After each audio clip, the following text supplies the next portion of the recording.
नमस्कार, जय हिंद साथियों। आप लोगों का स्वागत है आपके अपने YouTube चैनल इसका स्टडी पॉइंट में। जैसा कि साथियों आप लोगों को पता है कि हम आप लोगों के लिए यूपी बोर्ड के वीडियो नए नए लेकर आते रहते हैं। आज हम आपके लिए साइंस यूपी बोर्ड 2025 के लिए पेपर लेकर के आए हैं। आपके एग्जाम बहुत नज़दीक है और उस पेपर को कैसे सॉल्व करना है मैंने इसमें बड़े आराम से दिखाया है। आप इस वीडियो को देखिए और हमारे चैनल में तमाम वीडियो पड़े हुए हैं जो हिंदी मीडियम इंग्लिश मीडियम के लिए काम आने वाले हैं। तो मैंने केवल हिंदी में नहीं इंग्लिश में भी बनाए हैं, इंग्लिश में ही नहीं हिंदी में भी बनाए हैं। चलिए बिना देर करते हुए शुरू करते हैं। देखिए, सबसे पहले आप लोगों को जो है यहाँ पर 20 क्वेश्चन जो ऑब्जेक्टिव के हैं OMR में भर देने होंगे। इसके बाद उसका जो डिस्क्रिप्टिव पार्ट होता है वो इस तरीके से सॉल्व करना है। देखिए हम शुरू ले चलते हैं। पहले में पूछा गया था हाइपरमेट्रोपिया, तो हाइपरमेट्रोपिया के बारे में मैंने लिखा जो 21 का एक क्वेश्चन था। आप इतना लिखेंगे, ज़्यादा नहीं लिखना है क्योंकि ये आपका 2 मार्क्स का क्वेश्चन आता है, ज़्यादा नहीं आएगा। और उसका फिगर भी आप ऐसे ड्रॉ करके दिखा देंगे। फिर पार्ट बी में एक न्यूमेरिकल है, न्यूमेरिकल को बिल्कुल साफ साफ सॉल्व करना है या I = 3 एम्पियर भी लिखना होगा ताकि आपको लिखने में बड़ी आसानी रहे, कोई दिक्कत ना होगी। फिर आ जाते हैं अगला, use of the convex mirror पूछे गए हैं क्वेश्चन नंबर 22 में, तो वो हमने यहाँ पे डिस्क्राइब कर दिया कॉन्वेक्स मिरर का कहाँ कहाँ पे यूज होता है। फिर क्वेश्चन नंबर 23 में ओम्स लॉ पूछा गया है। ओम्स लॉ लिखने के बाद हमने उसको प्रूव भी किया है। ठीक है, इस तरीके से एक हमें सर्किट पूछा गया था तो उस सर्किट को हमने क्वेश्चन नंबर 24 में दिखा दिया है। फिर पार्ट 3 में आ जाएंगे जहाँ पे सोप एंड द जो है cleaning action basic of the micelle concept पूछा है, तो हम सोप का फार्मूला लिखते हैं और उसके बाद यहाँ पर उसके बारे में सिर्फ फार्मूला पूछा गया था, इसके अलावा और कुछ नहीं, तो उतना ही लिख के छोड़ देते हैं।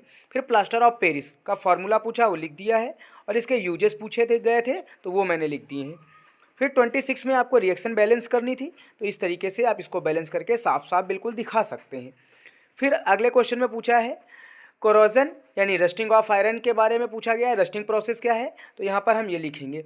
फिर क्वेश्चन नंबर 25 का ए पार्ट मैंने यहाँ पे कर रखा हुआ है और यहाँ पे आ जाएंगे CH3CHO और इसमें भी आपको क्या करनी है, रिएक्शन विद कार्बोनेट दिखानी है, रिएक्शन विद हाइड्रोजन दिखानी है, उसके बाद फॉर्मेशन ऑफ एस्टर, ये तीनों पूछी गई हैं और इनको हमने बिल्कुल क्लियरली लिख के दिखाया है।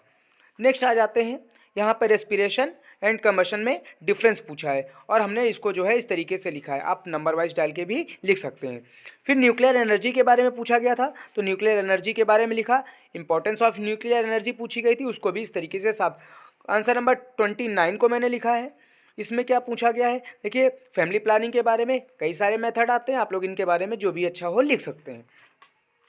फिर आ जाते हैं अगला क्वेश्चन नंबर 30 जिसमें मेंडल्स लॉ पूछा गया था, law of dominance, law of segregation और उसके बाद जो है लॉ ऑफ इंडिपेंडेंट असॉर्टमेंट, ये तीनों लॉ आप लोगों को लिखने होंगे। इस तरीके से पूरा हो जाएगा।